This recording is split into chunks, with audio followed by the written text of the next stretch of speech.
Assalamualaikum warahmatullahi wabarakatuh. Al-Fatihah.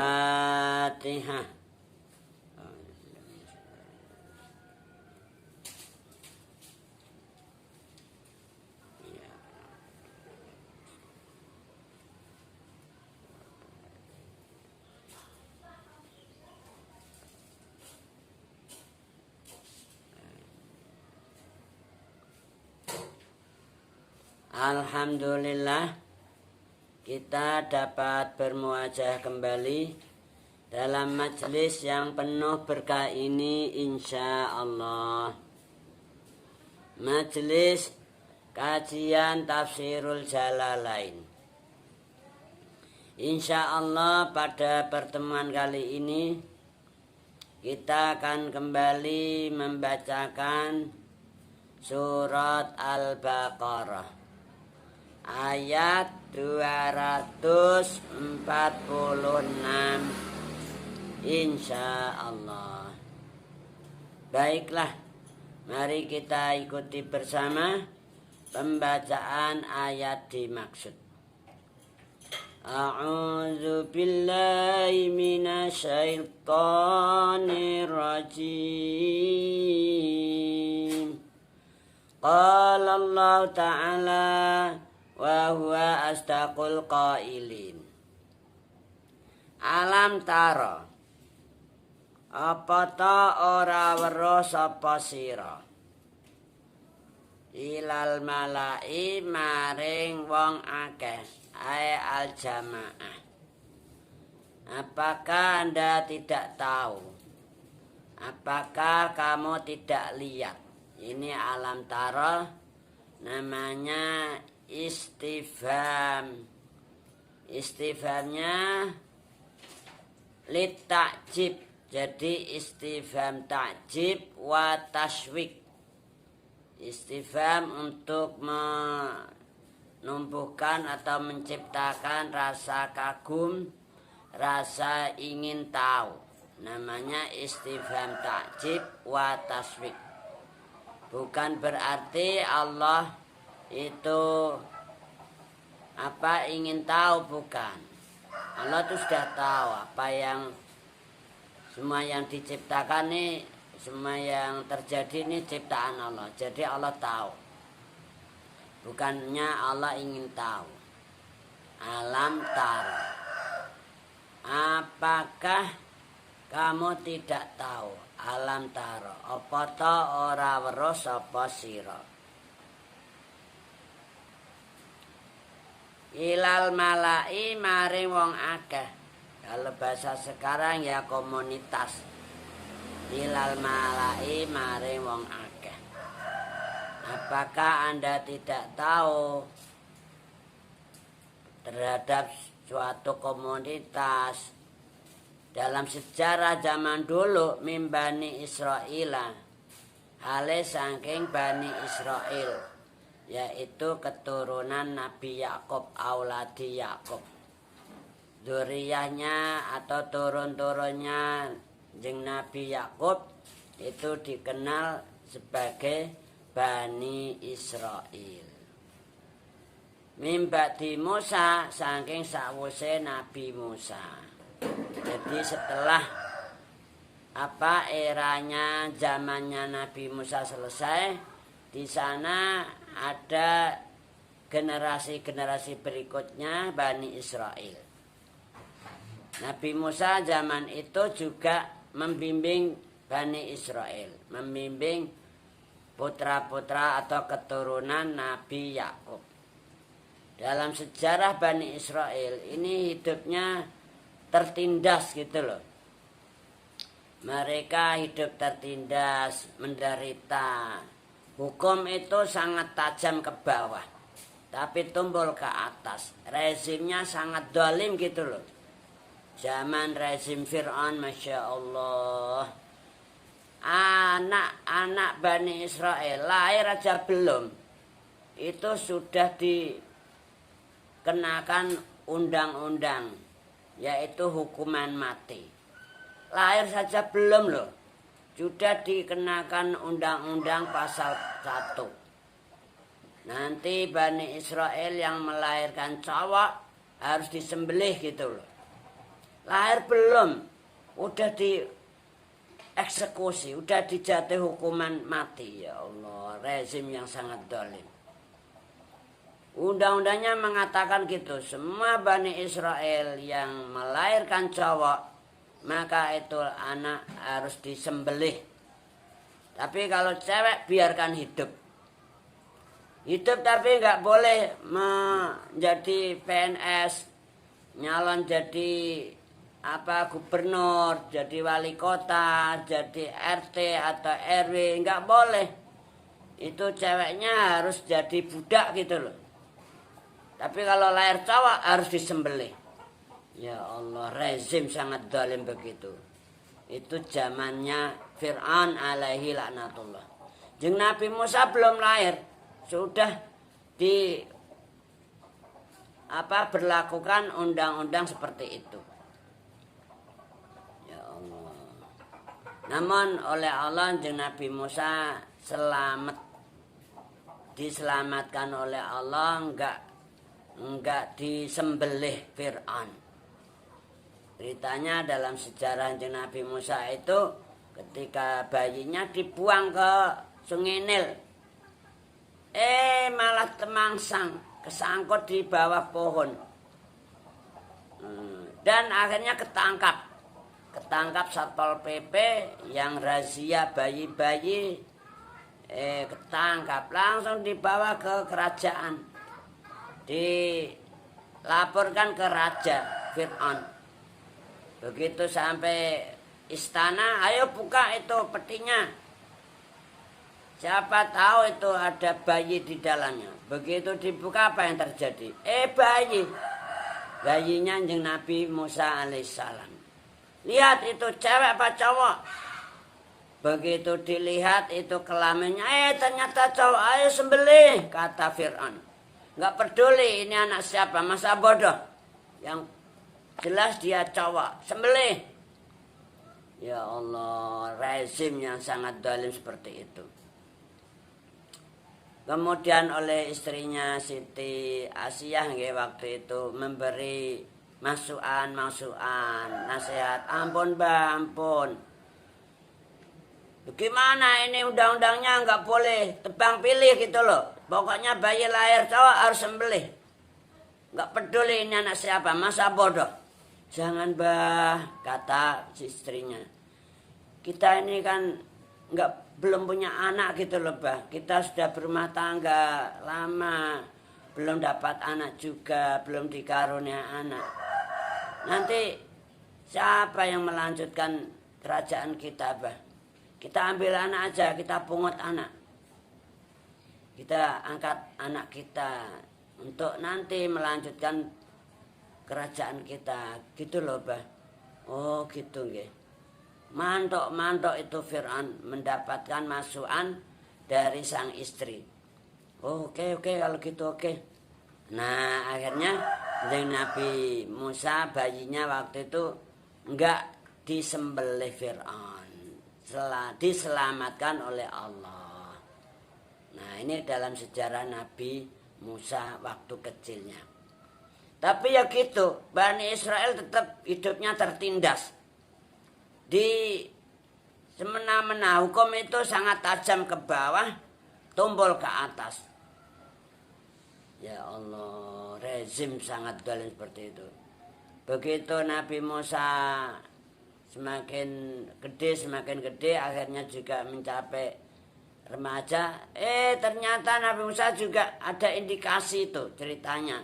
Indikasi memusuhi Fir'aun. Maka diuber-uber tuh Nabi Musa. Bukannya Nabi Musa itu anti Fir'aun, bukan. Anti kedoliman gitu loh.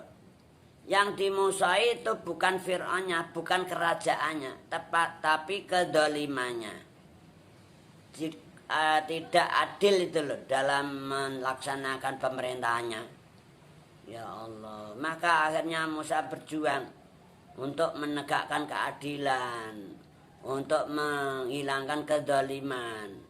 Bukan musuhi Fir'aun, bukan untuk mecah belah persatuan dan kesatuan, tapi amar ma'ruf nahi mungkar. Ini yang terjadi. Nyatanya Fir'aun semakin menjadi-jadi. Akhirnya Nabi Musa diuber-uber, diburu-buru akan ditangkap sehingga hijrah ke Madian. Jadi Nabi Musa hijrah ke Madian untuk menyelamatkan diri, menyelamatkan perjuangannya, bukannya takut berjuang. Di Madian, di negerinya Nabi Syuaib. Dalam sejarah Nabi Musa waktu itu sampai sekitar kurang lebih berapa enggak, ada 10 tahun. 10 tahunan berada di negeri perantauan, negerinya Nabi Syuaib. Begitu jeung Nabi Musa lama di sana, akhirnya turun wahyu perintah Allah, ya Musa idhab ila Fir'aun innahu tagha. Ayo Musa, kamu kembali ke Mesir sana, kamu dakwah itu Fir'aun. Fir'aun itu lacut, sudah sangat zalim, rezim yang zalim, yang menindas Bani Israel. Ayo kamu kembali ke sana. Idhab ila Fir'aun innahu tagha.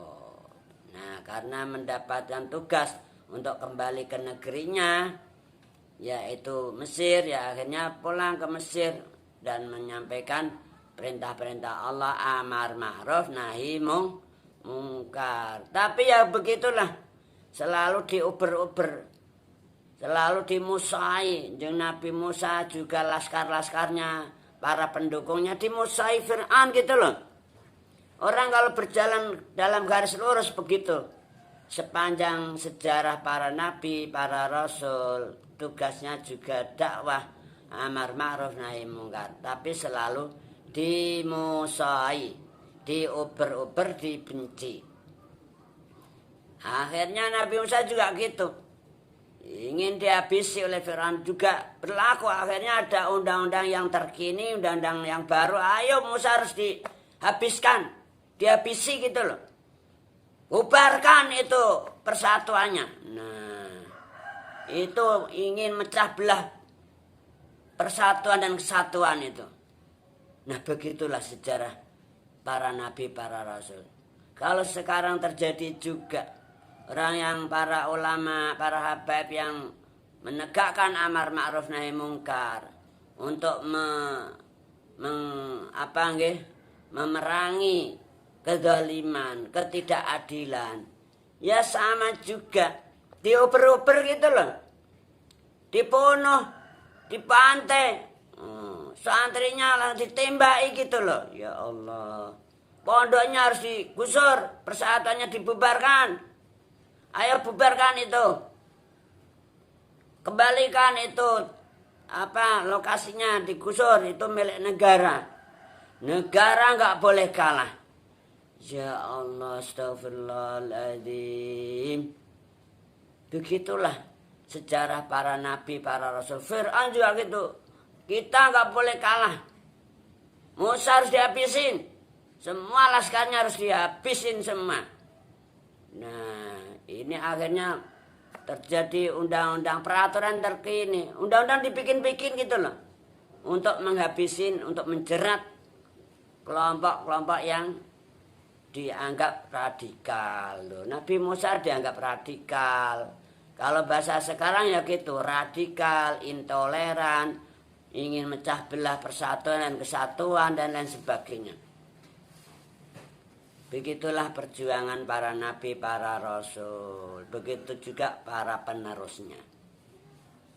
Makanya jangan heran, jangan kaget kalau misalnya dalam masa-masa perjuangan kita, muslimin, muslimat, mukminin, mukminat di seluruh dunia, enggak di Indonesia tak, ya begitulah sama.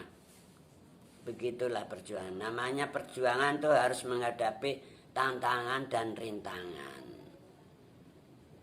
Nah, begitu Nabi Musa selesai, clear, Fir'aun sudah habis, masa Fir'aun sudah habis, Fir'aun dan tentaranya, kemudian Satpol PP-nya polisinya, TNI-nya semua habis ditenggelamkan oleh Allah di Laut Merah.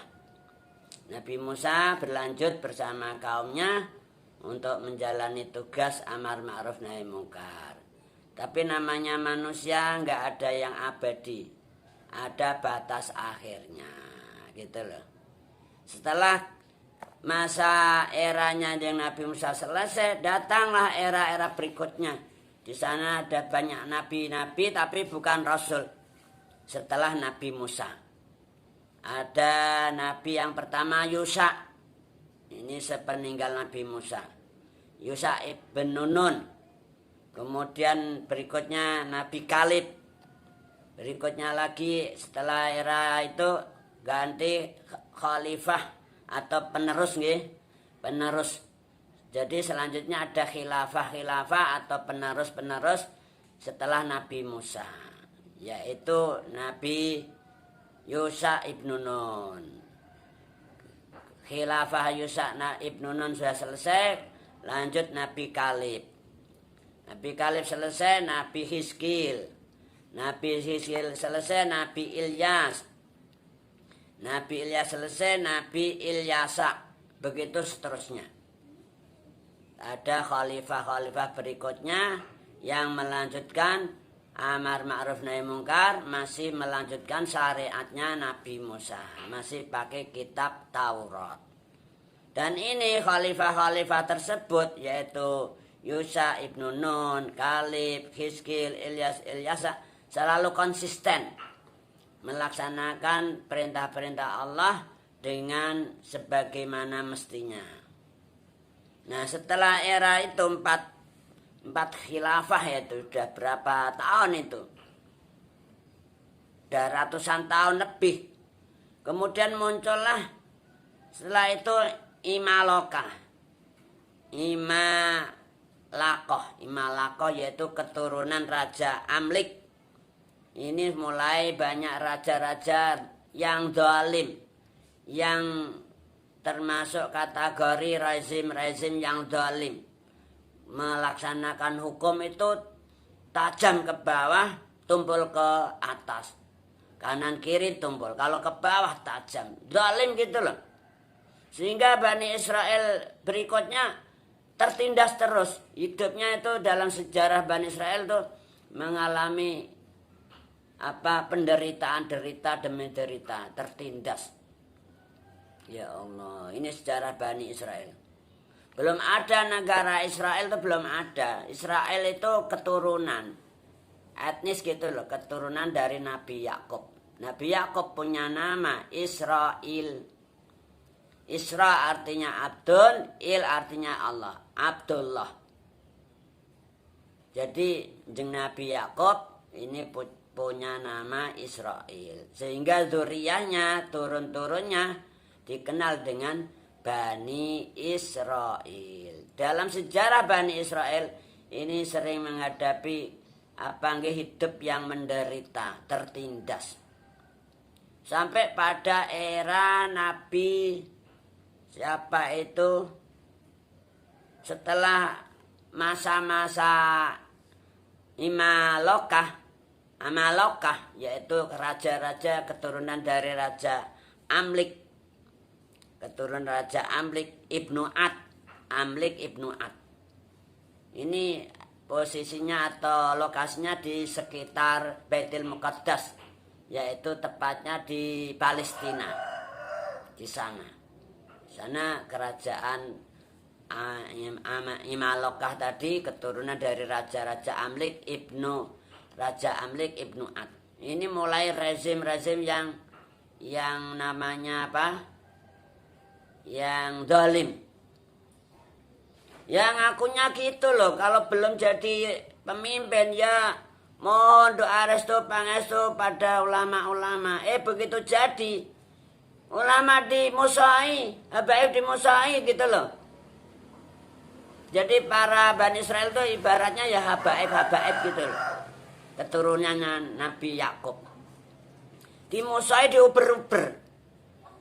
Jadi rezimnya sangat zalim, Masya Allah. Na'udzubillahi min dzalik. Kalau sekarang terjadi semacam itu, di berbagai dunia, ya tidak di Indonesia lah, jadi di negara-negara lain seperti India, Pakistan, apalagi di Afghanistan, Syria, Yaman juga, ya Allah. Terjadi juga orang-orang ulama yang di garis lurus ini menjadi sengsara. Karena apa? Dimusai, dianggap radikal, dianggap intoleran, dianggap mecah belah persatuan dan kesatuan dan lain sebagainya.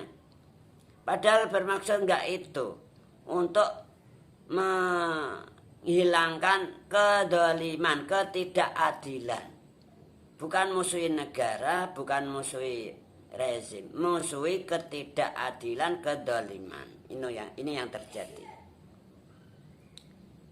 Nah, akhirnya apa? Bani Israel enggak kuat menghadapi itu, menghadapi penderitaan tadi. Maka mereka bilang pada nabinya, alam taro, apakah kamu enggak tahu? Nah, supaya kamu tahu gitu loh. Ingat sejarah zaman dulu. Alam taro potora warosapa siro ilal malai, maring wong akeh jamaah komunitas mimbani Israila, hale saking Bani Israel. Mimba di Musa, saking sawuse Nabi Musa, yaitu era tadi sudah selesai khilafah, 4 khilafah. Kemudian datang eranya Amalikoh, raja-raja yang zalim, rezim-rezim yang zalim. Baru muncul ini lagi raja yang keturunan Nabi Yakub, yaitu Nabi Samuel. Nabi Samuel itu eranya jauh setelah Nabi Hizkil, setelah Nabi Ilyas, setelah Nabi Ilyasa. Kemudian ada jeda kerajaan Amalikoh dari keturunan Amlik bin Ad itu. Udah ratusan tahun kemudian setelah wafatnya Nabi Musa. Mimbati Musa saking sawuse sedane Nabi Musa. It qalu ing dalem tatkalane padha ngucap sapa al-malak li nabiyin maring nabi, seorang nabi, li nabiyin maring sijine nabi lahum kang tetep keduwe al-malak. Ib'as ngucap, ib'as ing pengucap ib'as. Ib'as mugi ngutus panjenengan jeung nabi lana kedue kita malikan ing raja. Jeung Nabi Samuel, tolong ini kita bikin pemimpin gitu loh. Kita angkat seorang raja untuk memimpin kita. Kalau bahasa sekarang ya imam besar gitu loh. Kita harus punya imam besar, harus punya suatu organisasi. Nah, misalnya sekarang apa nggih? Seperti FPI misalnya. Front Pembela Islam. Kita nanti nukotil mau ke perang sapa kita al-malak fi sabilillah karena ngluhurake agamane Allah. Kita harus menegakkan revolusi akhlak gitu loh, harus bahasa sekarang, yaitu untuk menegakkan keadilan, menghilangkan ketidakadilan dan kedoliman yang terjadi di mana-mana. Kita harus punya pemimpin jeung Nabi Samuel. Kita angkat seorang raja, ib'as lana malikan. Nah, ini terjadi dialog sebelum terjadi suatu kegiatan antara al-malak dengan Nabi Samuel tadi. Nabi Samuel ini bukan rasul, ya sebagai khalifah gitu loh, penerusnya jeung Nabi Musa. Kalau nabi itu belum tentu rasul, tapi kalau rasul mesti nabi. Nah, begitu terjadi dialog jeung Nabi Samuel, kita ini hidup tertindas, hukum tajam ke bawah, tebang pilih, semena-mena ini rezim kita ini, ya Allah. Tolong kita bikin pemimpin gitu loh, raja, ib'as lana malikan. Nanti kalau sudah ada pemimpin itu, ada yang mengatur kita Kita perang melawan ketidakadilan, melawan kedoliman. Bukan ingin merobohkan pemerintahan. Pemerintahannya ya waktu itu Amalikoh di bawah pimpinan raja namanya Jalut. Raja Jalut itu Masya Allah dolimnya bukan main. Rezim yang sangat dolim. Hukum tajam ke bawah, tebang pilih. Ke atas tumpul, ke kanan kiri tumpul. Terutama Bani Israel ini yang menjadi korban. Masya Allah.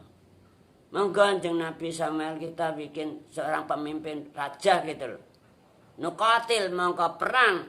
Ini nukotil jawabnya Amar ibn As. Nukotil mongko perang sapa kita ma'ahu fi sabilillah karena ngluhurake agamane Allah. Kala ngendika sapa nabi lahum maring al malak hal asaitum ing pengendikan hal asaitum apa ta menawa sira kabeh al malak ing kutiba lamun diwajibake alaikum ing atase sira kabeh alqitalu apa perang ala tuqatilu iku yen ta ora perang sapa sira kabeh. Jawabnya in dibuang fala tuqatilu mongko ora gelem perang sapa sira kabeh. Jadi begitu ada masukan dari Al-Malak, Nabi Samuel diminta untuk mengangkat seorang raja untuk dijadikan pemimpin mereka. Kemudian mereka perang bersama raja itu. Apa jawab Nabi Samuel? Alah kamu nanti paling OTT, omong tok-tok gitu loh kalau bahasa sekarang. Kalau nanti kamu diwajibkan perang, misalnya nanti terjadi pecah perang beneran. Paling kamu nggak mau perang, takut, lari terpirit-pirit, terkencing-kencing gitu loh. Kamu nggak mau bela pemimpin kamu, buktinya apa? Santrinya ditembaki, pemimpinnya ditangkap, di penjara. Kamu nggak bela, nggak apa, paling ketakutan. Habis rezimnya lengkap. Pasukannya, ada polrinya, ada polisinya, ada satpol pp-nya, ada tentaranya, senjata lengkap lagi. Kamu nggak punya senjata, tangan kosong. Paling kamu nanti kalau ada pecah perang, kamu diwajibkan perang, nggak mau perang gitu loh kamu. OTT bahasa sekarang, ngerti OTT nggak? Omong tak, usul tak. Ya Allah, ini jawabnya Nabi Samuel kepada Al-Malak. Apa kata mereka? Qalu padha matur sapa Al-Malak, wa malana ing pengucap wa malana. Utai apa suci-wici lana iku tetep kedue kita ala nuqatil. Utawi yen ta ora perang sapa kita waqat ukhrijna. Ala nuqatil utawi yen ta ora perang sapa kita fisabilillah karena ngluhurake agamane Allah. Waqat ukhrijna hale teman-teman wis diusir sapa kita min diyarina saking pira-pira omah kita wa abnaina lan pira-pira anak kita. Tuh. Jawabnya mereka apa? Lu ngapain jeung Nabi Samuel kita enggak perang? Kita harus perang. Jihad fisabilillah gitu loh. Ngapain kita nggak perang? Kita sudah usir, waqat ukhrijna. Sudah dibubarin kita persatuannya. Harus bubarkan itu. Negara nggak boleh kalah katanya. Sudah dibubarin. Pondok kita harus diminta kembali. Itu katanya milik negara. Memang negara bikin bumi ini. Tapi begitulah rezimnya. Rezim Jalut waktu itu. Mereka udah dimusai, diusir dari kampungnya. Kalian gak ada tempat di sini. Ini negara Jalut di bawah kekuasaan Jalut. Kalian gak punya tempat di sini. Kalian harus bubar. Tangkap mereka, bunuh mereka. Nah, begitu kita sudah begini diusir, anak-anak kita juga diusir. Ngapain kita nggak perang? Katanya semangat. Ini sebelum terjadi pecah perang begitulah kata mereka. Ternyata apa? Falama kutiba mongko ing dalem semangsane diwajibake alaihim ing atase al-mala al-qitalu apa perang. Begitu betul pecah perang, nggak bisa dibendong, pecah perang beneran itu terjadi zaman itu. Tawalau mongko podo mengo, podo lari terbirit-birit mereka. Pemimpinnya ditangkap, di penjara, nggak ada yang bantu, nggak ada yang bela gitu loh. Tawalau mongko podo mengo sapa al-mala illa qalilan, kejaba wong sithik, hanya beberapa orang yang gigih untuk memperjuangkan amar ma'ruf nahi mungkar. Minhum saking al-mala. Wallahu ta'ala Gusti Allah, wallahu khale ta'ala Gusti Allah alimun, iku zat kang maha ngudaneni bidzalimin ing pira-pira wong sing zalim. Dan Allah maha mengetahui siapa orang-orang yang zalim. Allah pasti akan menghancurkan semua yang zalim. Enggak peduli meskipun ngaku-ngaku muslim, KTP Islam juga, selama dia zalim pasti dihancurkan. Camkan ini. Alam taro, kata Allah. Apa kamu nggak tahu? Nah, ini sebagai pelajaran sejarah zaman dulu. Bani Israel di era Nabi Samuel, rajanya Raja Jalut. Namun ini kisahnya belum selesai. Namun waktunya sudah nggak mengizinkan lagi. Ilahuna naktatim bilhamdalah. Alhamdulillahi rabbil alamin. Qala wallahu a'lamu bissawab. Assalamualaikum warahmatullahi wabarakatuh.